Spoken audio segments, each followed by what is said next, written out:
Chicago. Chicago, yeah, that's right. Okay. But not a Cubs fan. That was part of the deal when I came down. Well, I appreciate that. Yeah. Well, our last guest is from Baton Rouge, and we had to ask him which Tiger he supports, and he hesitantly admitted he was still tied to the LSU team. That's rough. That's Full rough. disclosure on this podcast. Yeah, Yeah. no You gotta get it out. Back, right? Yeah, got to get it out. It's therapeutic. That's it. Yeah. Bare our souls. Right, right. And well, the reason I even brought that up is because it's been very enlightening to me to recognize almost everybody, Chris, is that almost everyone we have interviewed either was not born here or does not live here. You know, and it's but their energies are focused here, which is really, you know, you think about St. Louis, we're born and raised St. Louis guys, and you know, I skipped town for a few years for college, but other than that, brought you back. Yeah, you can't. Yeah. My daughter, she's in college, and she's convinced. You know, she loves her college experience, but she's like, I'm definitely coming back. Definitely coming back. Well, then that's how we grow. The more females we have, when they get married, they bring their husbands back to St. Louis. Yeah, that's how right. St. Louis grows. Yeah, You're right. That's exactly right. Right. We have you have kids, right? Yes. What do you have? A 21-year-old daughter and a 14-year-old boy. Okay. And what are they into? My daughter, her own thing, anything. Yeah. Whatever she wants. My son, basketball and now boxing. Boxing. Yeah. Whew. I like that. Mom's got to like that too, right? Not at first. I was like, just don't break the nose.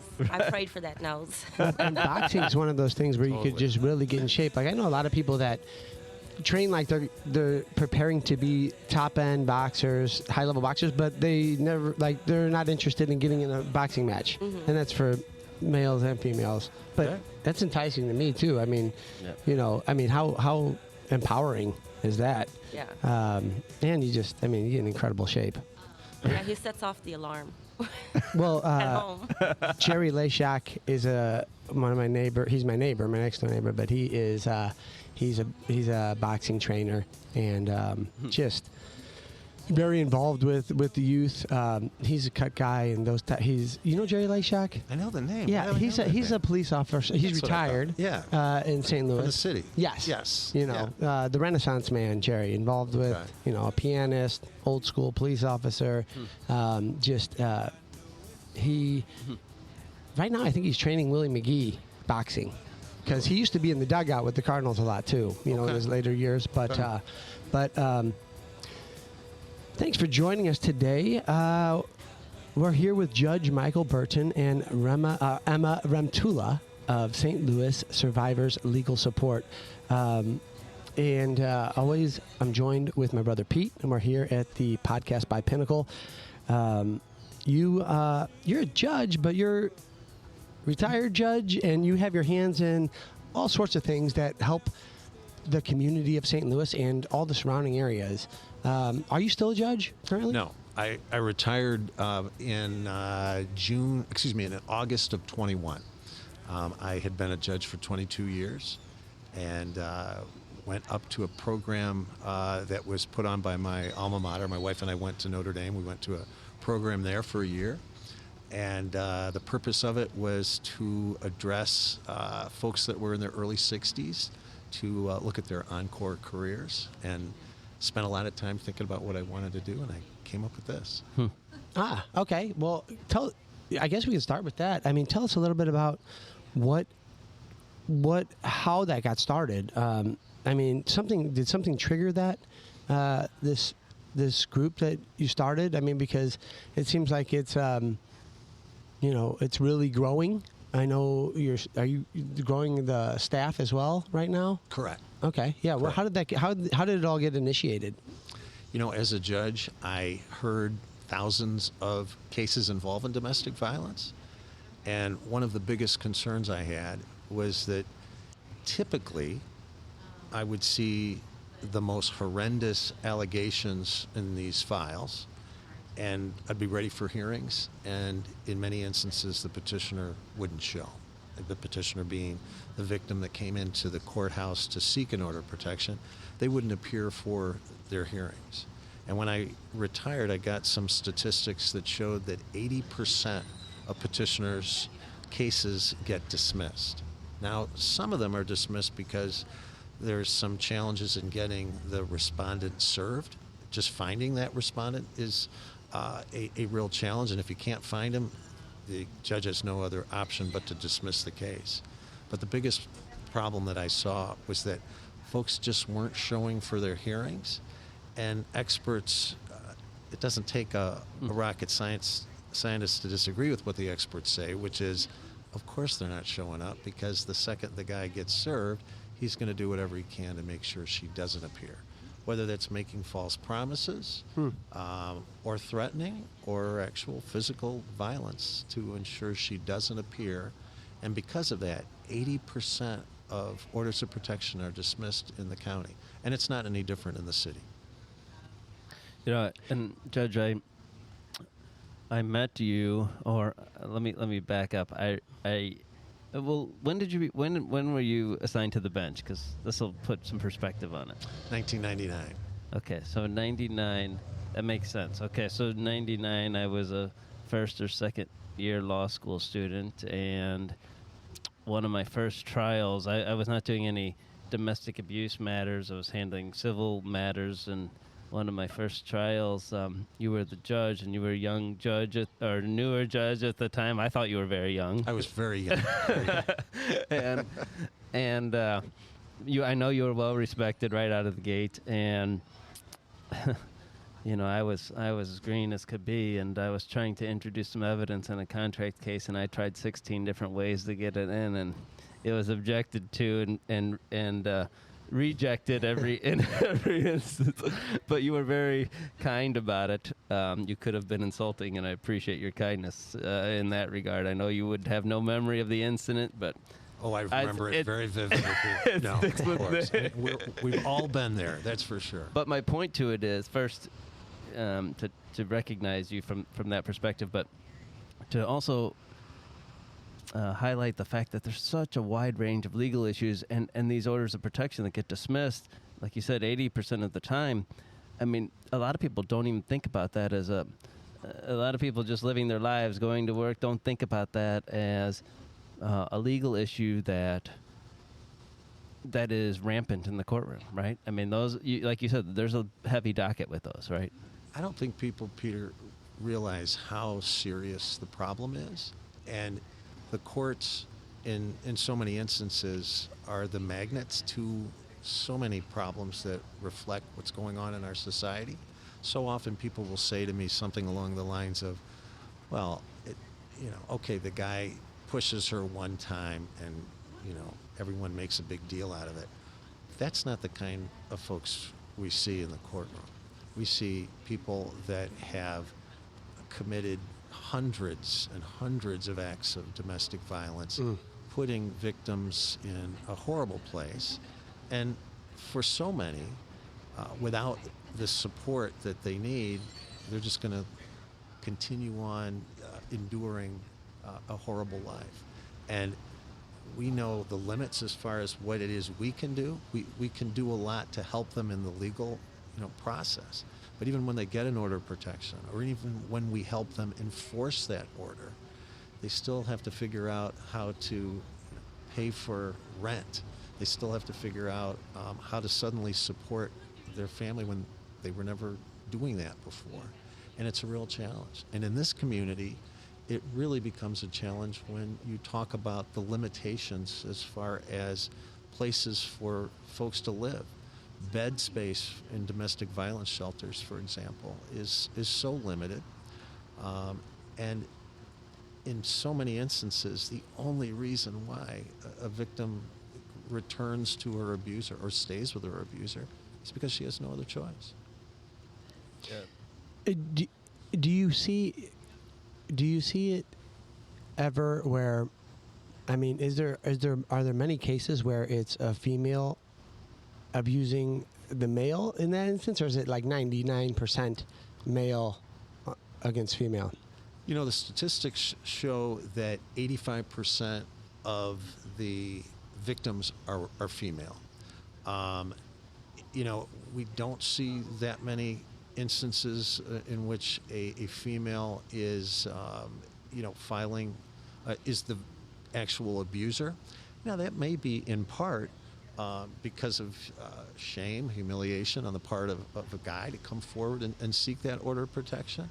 But I think in general, the bottom line is that the person that has that control in so many instances is the bigger, stronger person.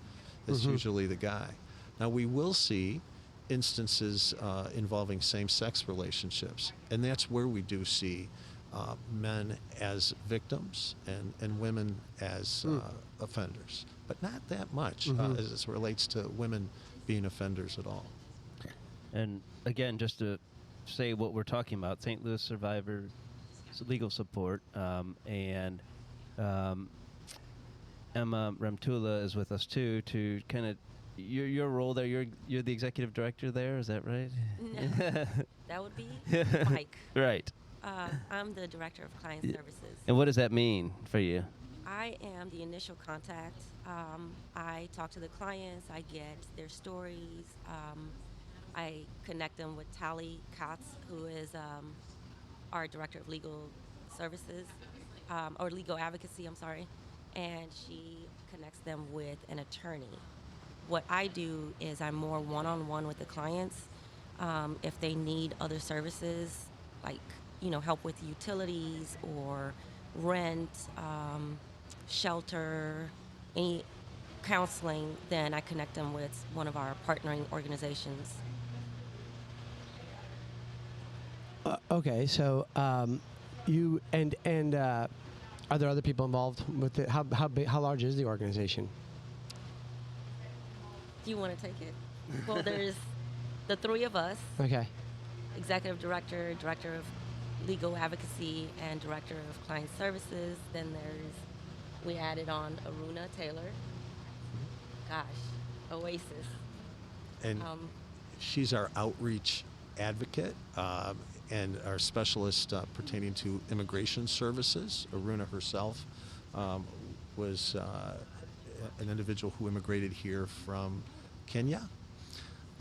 We also have Sister Katie Norris, who is an advocate that is involved with more outreach and is going to be following up with clients that have already received the services that they need to make sure that they're safe. Well, can you think of a particular story that is like just sticks out as being very impactful, that you could think of, like a situation where I know you can only share so much, but just like somebody who went through something and was able to utilize these services and where they're at now. I know. You want to start? Yeah. We had one client that the respondent, her abuser, from the moment I met her, I told her, send me everything you have, all the evidence, and she would send it to me as they were coming in. And when I tell you, it was every single day and night. I was getting emails from her because they were coming in at like real time. What do you mean? Like text messages and stuff? Text messages, emails, screenshots, posts on social media. It was every day ongoing. Wow. He had no job. He lived to harass her. And we got to, I think, like almost 300 pieces of documents, like as supporting evidence that we were like, I think that's enough. And, but this is her case was the first case in my entire career that I was able to witness a victim get a full 10-year order of protection. Oh, wow. That was incredible. What do you, let's take that one as an example. Like what gets a person to in your experience, what gets a person to the finish line? What I mean by that is the finish line, as I'm thinking of it, is finally contacting an organization. Like, this is the last straw. I can't take it. I need outside help. I don't care what the ramifications are, because as the judge explained, there's all kinds of influences that might cause someone to withhold a complaint. So what are you seeing with that? I think any human being has a breaking point, enough moment, and unfortunately, it takes multiple times for a victim to actually make that initial, cry for help. As a survivor of domestic violence, I know I went through several incidents before I actually said enough. So I can kind of understand that. There are multiple reasons you stay, but you do get to a point where enough is enough, and then you reach out. And of course, you and your staff, you have to really kind of consider each individual circumstance. There's no cookie cutter approach to embrace those people, right? Like Everyone has different needs. Everyone has a different perspective. Their feelings are all valid. Some are angry, some are desperate, some are sad, some are confused, some are all of it. And I believe when I speak to each one, I listen to everything they have to say. Even if they're just venting. At some point, they're telling us the facts, but then they're venting also. I let them vent. They need that. But I truly believe with anyone in a crisis situation, there are three things that they need. They need someone to listen, believe, and support. And that's what I give them. I listen, we believe, and we support. And there's so many people in our community that have that friend or family that does that leads them to getting help. And those are the clients we typically see that are guided to us, whether it's through a friend or family member or through an organization that they interact with, that get them to that point where they know they've got to do something and that there's someone there to help them. I think a lot of people just don't even bother with reporting or bother with coming to the courthouse because they don't believe that anything's going to happen. Oh, for sure. And when you get to know folks and develop a trusting relationship, you see amazing things happen. And I think you had, I wrote this down, but I think it was maybe a quote that you had said, or maybe it was from your website, but it seems as though the way to change and disrupt negative patterns is to have a positive influence on the youth. So, I mean, you always have to, the root of the issue a lot of times could come from an individual's youth, and so you're kind of attacking it from both ends, because you're also very involved with youth and teens. Is that correct? Was it is it co-founder of Teen Mentoring Program? Yes, there's a mentoring program that I've been involved with my wife over in East St. Louis for many years. And, we see the challenges that so many youth have with growing up in poverty. But specifically as it relates to domestic violence, the numbers are staggering. And the statistics will show that a boy that witnesses his father abusing his mother is 10 times more likely to be a perpetrator. The statistics also show that a girl that witnesses her mother being abused, whether it's by a father or someone else that's in the relationship with the mother, is 6 times more likely to be a victim. And when you hear those sorts of numbers, it makes you shudder a bit when people will say things like, well, it's not like the kid actually got physically harmed by the abuser, as if that really is a distinction that makes much of a difference in my mind. Any child that will hear things or see things, and we're talking about hearing something from another room, they're locked in their room, they're going to have a horrendous response ultimately, unless there's some interventions that are made. It's just like a lot of topics we discuss about consumption, right? Whatever you consume, whether it's by visually consuming it or hearing it, that's going to be part of what you're accustomed to or what's normal to you. No question. Acceptable, even. Right. And I'm going to dig a little deeper because I think we touched on it, but I just want to, because who knows, like we talked about at the beginning, who knows who this might reach, and might have a positive impact on. But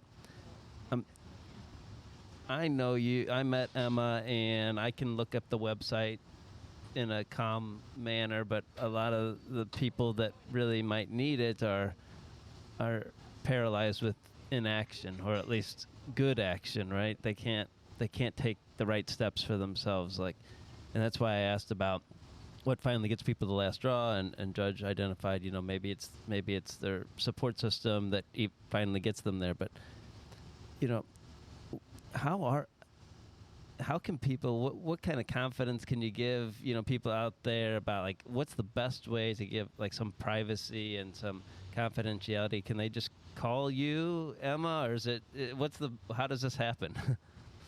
Well, they can call us, and we always return the phone call if we don't answer, but they can call us, especially if they're looking for legal representation. And if that's not what they need, and they need counseling or shelters, then I can refer them to one of our partnering organizations that assist with those things, with those services. And let's talk about legal representation. Is someone from your organization providing that, or do you have volunteers? Are you seeking volunteers? Tell us about that. We have volunteer attorneys, and yes, we are seeking volunteer attorneys. But and what would that mean? What are you hoping to get an attorney to do? To take the trainings for domestic violence, within intimate partner violence, to sign up, and whenever we have cases, clients that need representation or at a hearing date, for an attorney to be available, we'll share the file with that attorney and review the file, and communicate with the client and represent the client. And then if I'm thinking this from a potential victim's standpoint, what are the costs involved? It's free for the client. Yeah. So it's a pro bono situation, right? Correct. Yeah. Okay. And that's really important because access to attorneys is scary, Mm-hmm. right? It sounds like an economic obstacle could be in place, and then they feel like, oh, I can't do this on my own. But you have a way to overcome that hurdle. And it makes such a difference, Pete, to have an attorney. It makes such a difference to have support. What we see is that, right now the statistics, and I'm sorry I keep throwing out statistics, but it supports everything that we're doing. And statistics show that the average victim endures a 2.5-year relationship of abuse. Oh, wow. The average victim endures about 50 different significant acts of domestic violence before they leave. And without having any sort of support, you understand why these situations remain. And to have the support that we provide, people are more inclined to show up in court, at the courthouse, to file their orders of protection. They're also more apt to file adequate petitions. In so many instances, a victim may only fill out a petition and address something that happened the night before without talking about the long history of abuse. And if all they mention is one particular act, it's arguable that a judge, understandably, would say the only thing that's going to be discussed at this hearing is what you said in your petition. The other aspect about filing an inadequate petition is that in many instances, victims don't know what sort of relief to ask for. And if they only ask for relief that addresses no communication, no contact, they may be missing a lot of other types of relief that they could seek without the attorney help. But the most significant thing that we see is by having an attorney, they're showing up for court.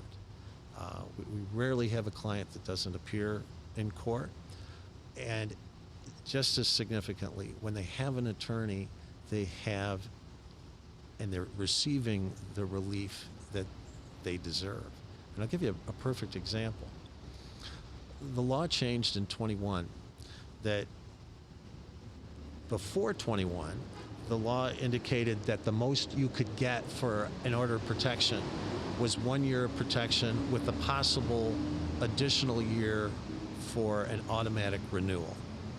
The problem with that is that if someone finally gets to a point where there's some peace, they've got to go back to court to extend their order of protection, and it's like poking the bear.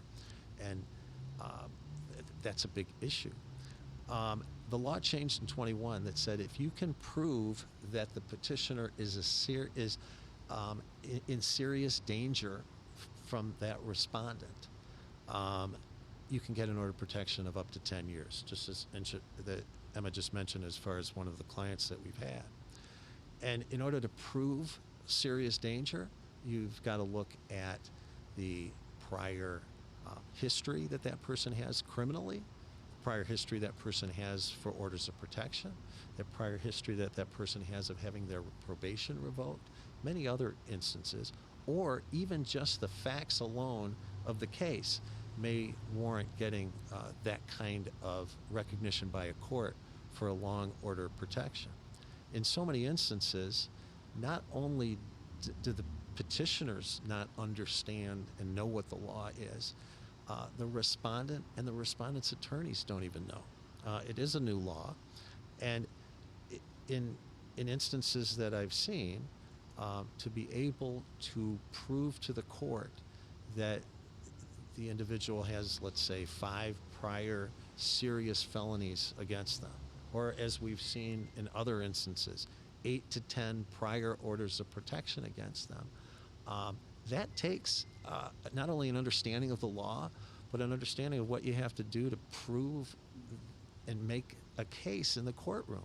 And there's no way a petitioner would be able to do that. And we've seen some significant help that's been provided to victims because of our great volunteer group. What is it? What is an order of protection? How would you? That's a great question as far as that goes. So we'll start with the basics, which is in order to get any sort of protection from a respondent that has been abusive, someone needs to come to court and fill out a fairly basic petition for an order of protection. So they come to the courthouse and they need to make allegations pertaining to abuse. What brought them there? What causes them fear from the respondent? They need to state it very clearly in a relatively user-friendly document, and they need to spell it out, and the more information they can provide, the more likely they're going to get relief. Now, when they file that petition with the court, a judge then would be approached to look at what was filed, and first of all, they would want to set that case for a hearing. But they can, at that point, enter what's referred to as an ex parte or a temporary order of protection until that day to court.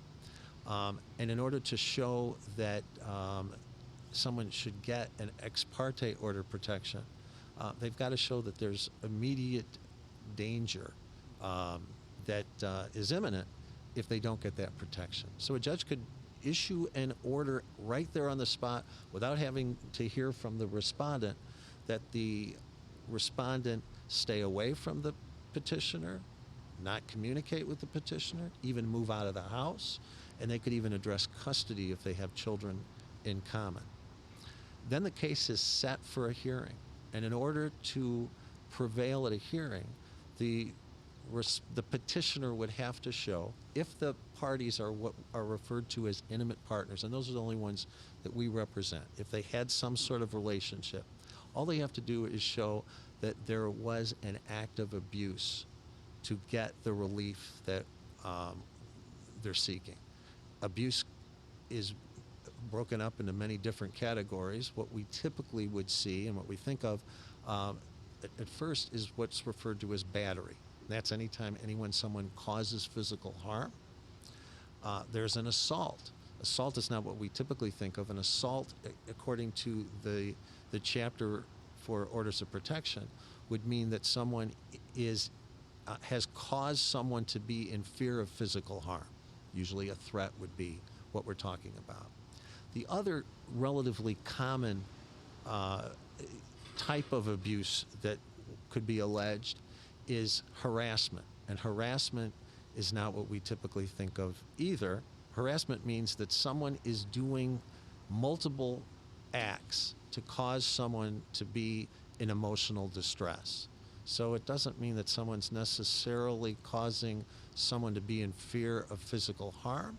It means that they're seeking to just bother the hell out of someone, to be honest with you, and that's a basis to get relief as well.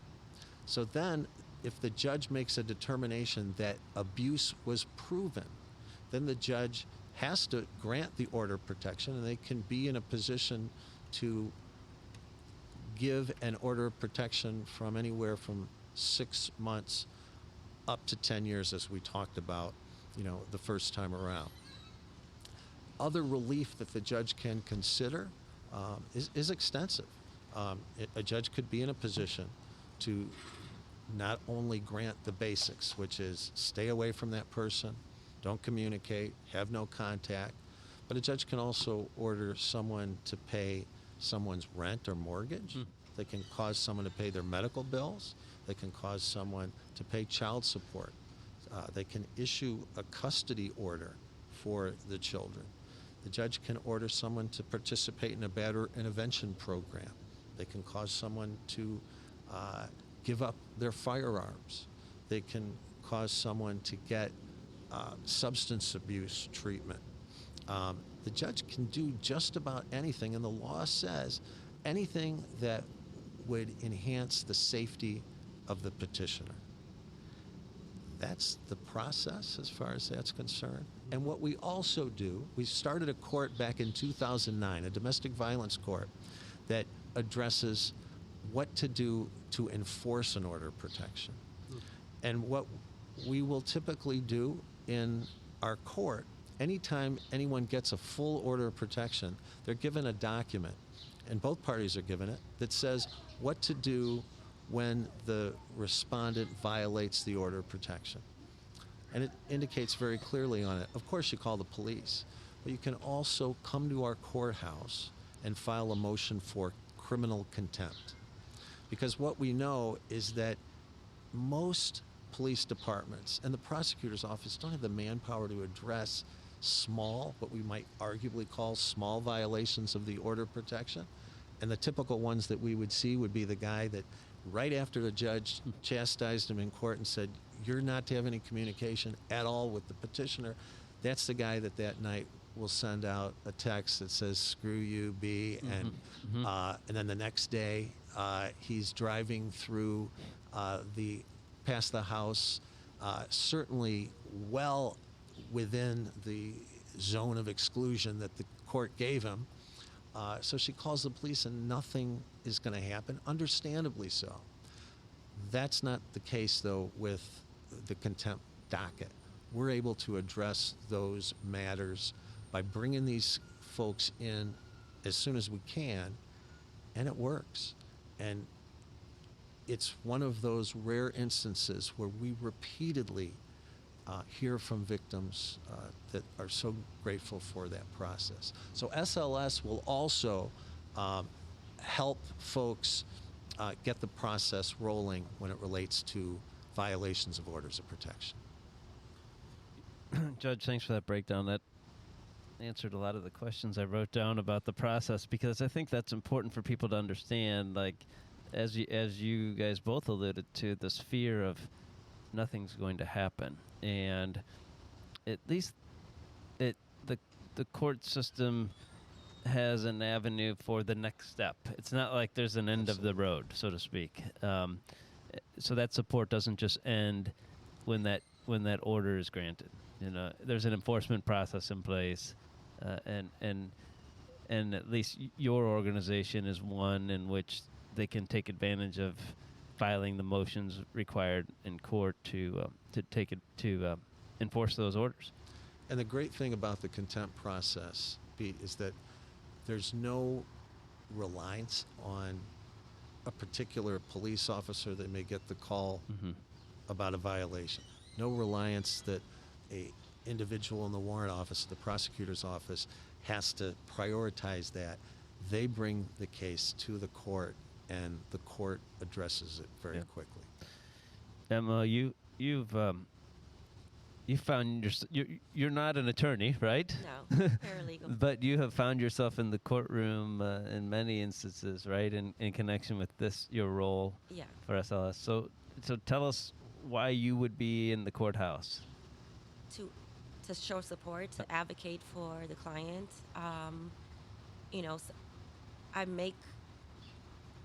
When I speak with them, I'm the initial contact. A lot of times it becomes,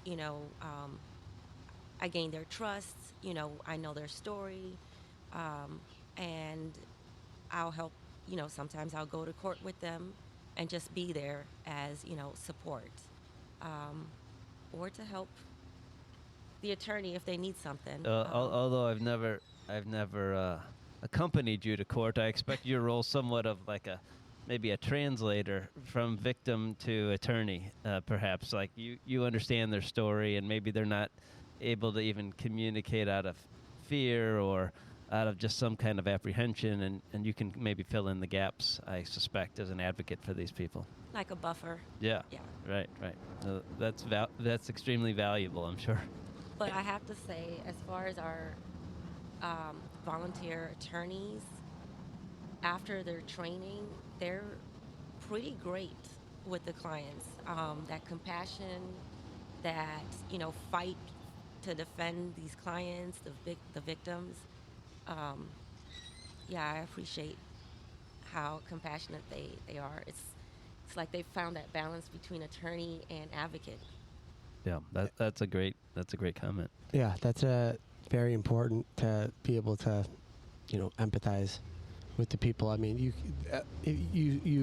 you've mentioned you've went through some of that same things that the people that you represent went through, and that's a huge thing. And be able to gain trust, and to be able to, one of those. If a child, I think like if a child dies, like it's one of those things where I feel like there's no way to really know what that person's going through. It's one of those things but if I would have to talk to somebody else who went through it to be able to even come close to having a meaningful conversation. So I think that's extremely important. And you two, I mean, if I went down your accolades and read them out, I mean, it's a very, very long list. I mean, thousands of hearings, death penalty trials, very involved with the with the youth. You've taken lots of time to study and taken pauses on your work to go back to Notre Dame and really I don't know if it was soul searching or just studying and researching, and the very driven people. I'd like to talk briefly about just both of your upbringing. Like, where did that come from? That thought process. Did it come from your parents or siblings, or was it because of you had to go through something to get to that point, or what? Were you both from St. Louis, or where are you from? I'm Portuguese and Indian. My grandparents are from India and Portugal. But I was born in Malawi in East Africa. My parents were born in Mozambique. And we were refugees that came here in 1983. And we came to St. Louis. I grew up in St. Louis. And then I moved to Belleville, Illinois about 14 years ago. Well, I mean, you just. How does this happen? I mean, that's kind of hard to do. You know, what you were refugees? You came here. You have siblings? Yeah, number 6 out of 7. Okay, well that's relevant. I mean, that's how I can't. A lot of people can't give their kids to Target and back. I mean, that's pretty good. I mean, that's unbelievable. So this is both your mom and your both your parents. Yeah. Did this. So what type of people are they? Like, how do you look at your parents and getting through all that? Like, my dad was very strict, extremely strict. Well, we're Indian and Muslim, so very, very strict.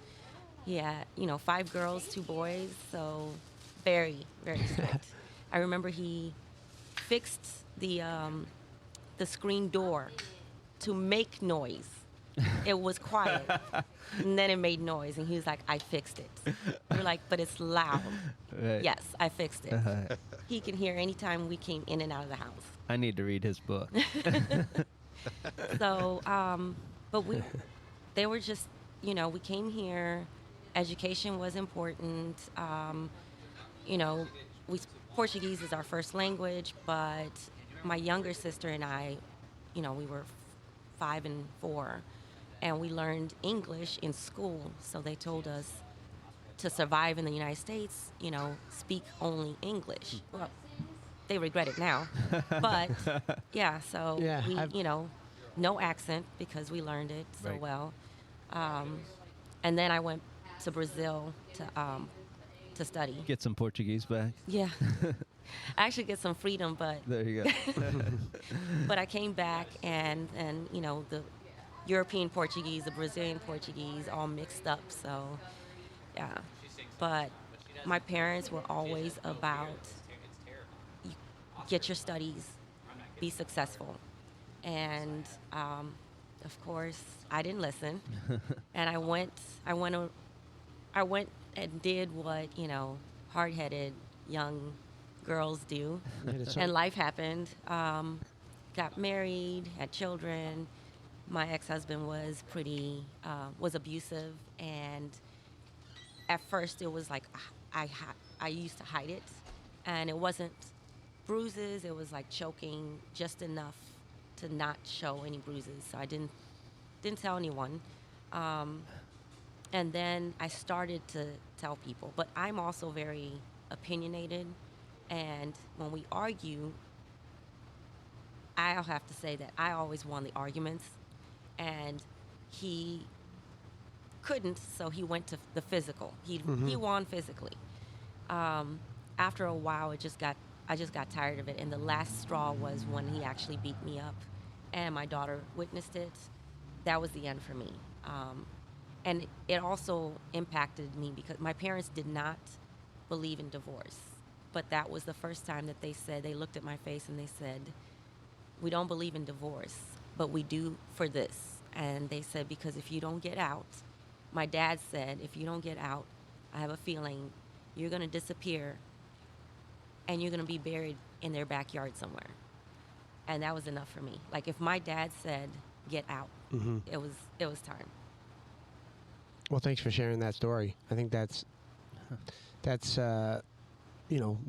you have the people that you look up to all your life, and they give you the, it's not like you need it. It's just one of those things where when you get that green light from the people that you care about the most, it makes it so much easier to make those forward steps, even if they seem like it's going to be impossible. Like, what's my first step? And now what you guys have done is provided a free resource for people to take that first step. You're like, the SLS is sort of like the dad, giving you that permission to seek help, permission to make a change in your life. and we all need that, right? It's not. It seems like we're weak, but really we just need that support to do what's, like in your case. You said your daughter witnessed it, and how horrific, right? Like you said that's enough is enough, and you probably could have said that months prior, if not way before. It was her witnessing it. Yeah. And when I remember playing dead so that he would stop. But then it got quiet, and when I opened my eyes and I saw her standing there in pure shock and fear because she thought I died, that was the moment right there. Yeah. Yeah, that would do it.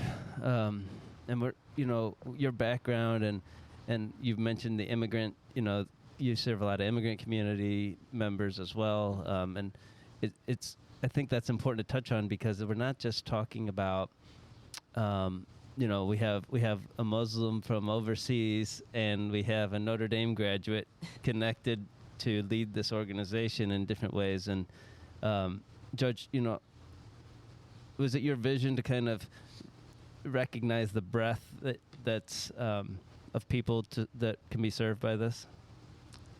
There's no question. And one of the main communities that we really wanted to focus on were the immigrant communities as well as the LGBTQ plus communities. We felt that in so many instances, those are the communities that just don't believe in the system at all. And we want to be in a position of reaching out and telling folks we want to be on that journey with you. And we know that that's not going to just happen overnight. We want to, and what we're trying to do at this time is interact with so many of these organizations to tell us what we need to do to make that happen. Right now, as we had initially talked about, we have 6 people on our staff, and 3 of those folks on our staff are immigrants from Africa. It's unbelievable how that happened, but the incredible way that we're impacted by their stories, by their experiences, really just makes us, better at helping folks that are in a similar situation or have, at the very least, not believed in a system that has failed so many people. And what right now does your organization need the most to continue to serve, continue to advocate for those in need? Like, practically, what do you need? I'd start by saying we are always looking for more attorney volunteers. And we're not at a point where we're just seeking anyone.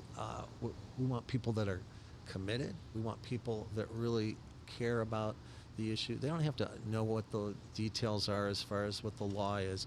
We'll provide them with all that training. We have a ton of materials that we provide. And what many people don't understand is even though the order of protection process stems from maybe 10 pages of statutes in the Missouri Revised Statute books, it's still pretty complicated.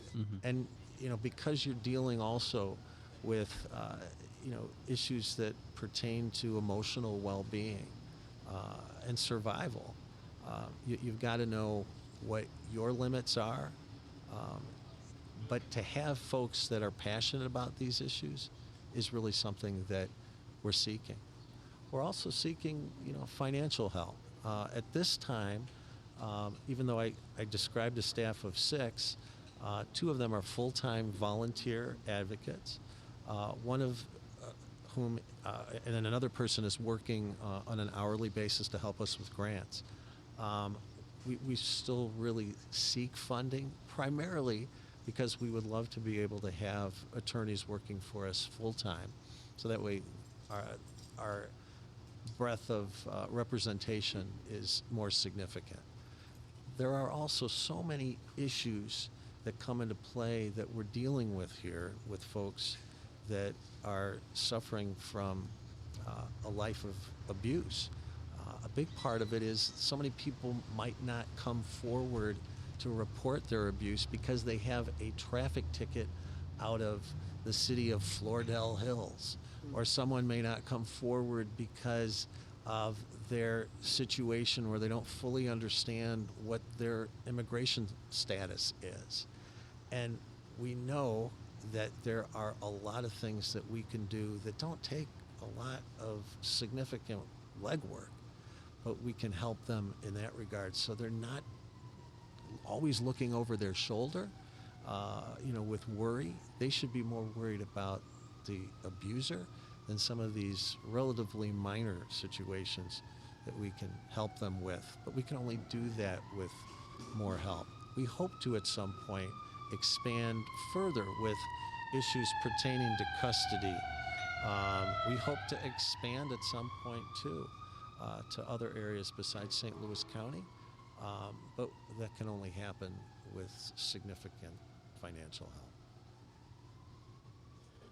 Well, that's amazing. Thank you for sharing everything with us, because there's a lot of people out there that can use this that don't even realize that they can use it. They really just don't know where the first place to start is. Obviously, you guys saw a need for it and recognized a need. There's, you got to do your part. Everybody, it's tough to really put your finger. There's so many things that in this world that need help and need services, and you guys are playing a big part in something that has a dramatic impact on people's lives.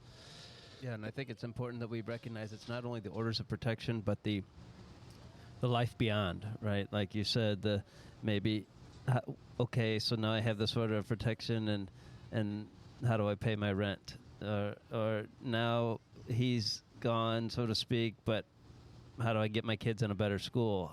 And so you're providing that service beyond, right? So the resources are financial and staffing and attorneys, but really any other organizations that can contribute to giving your clients a life beyond that order of protection, life beyond abuse. Right. Yeah. And in closing, I guess, Emma, what do you say to somebody who's going through this right now and just is scared to make the move, or doesn't know if the time's right, or wants to give it one more chance? What do you say to somebody out there that might be listening, or somebody that could pass this along to somebody that they know is struggling? What do you say to that person? Well, first of all, everyone it has to be that person's time. They have to they have to be ready to take that step. For the friends and family, the support system, I know it's hard to watch someone you love going through all that, but pushing them is not going to help them. Offer your support, unconditional support, and when they are ready, they will feel strong enough with that support to take that step. And then for the abused, the victims, the future survivors, you have to take it one step at a time. When you do take a step, don't think of it like, I'm in this black hole, and you're thinking about like the next year, when am I going to feel better? That's daunting. Think about one day at a time. You wake up, look in the mirror. I will survive today. I will make it through today. Today will be a good day. When you go to bed, before you go to bed, look in the mirror. I survived today. And then wake up the next day and do it again. And before you know it, it will be 6 months, and it will be a year. And if you have children, they are resilient. But think about, how do you want your children to look at you? How do you want your children to maneuver through life? With me, it was my daughter. I cannot let her see this. She cannot be the next victim. So that's it. I mean, just one step at a time. Yeah. It's so important for family and friends out there to do exactly what Emma just said. Be there. Be there for support. be there for information, but don't be paternalistic and tell them what they need to do. I saw that a lot as a judge. In so many instances, you'd hear some horrible case in a trial. You'd grant the order, and then the next day she would be back to dismiss that order. And the temptation at that time is to deny that request. But those that are in the know, those that are the experts, will basically remind us that the victim's the one that's got to be gauging that danger, and that victim obviously came back because she knew she was going to be in a much worse situation if she didn't dismiss that order of protection. And it's recognizing that the victim's the one that's got to call that shots. And it's hard sometimes to understand that. And what we also encourage folks to do is, if you have a friend or a family member, call one of these organizations. There's so many organizations in our community that focus on folks that need help.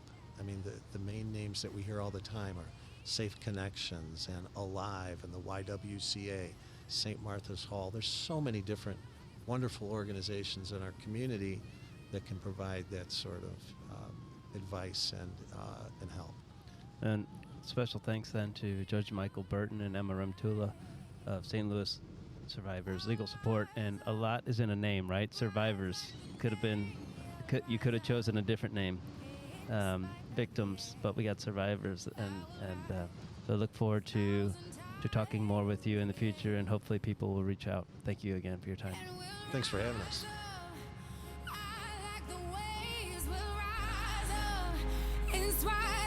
right, is that Rihanna singing in the back?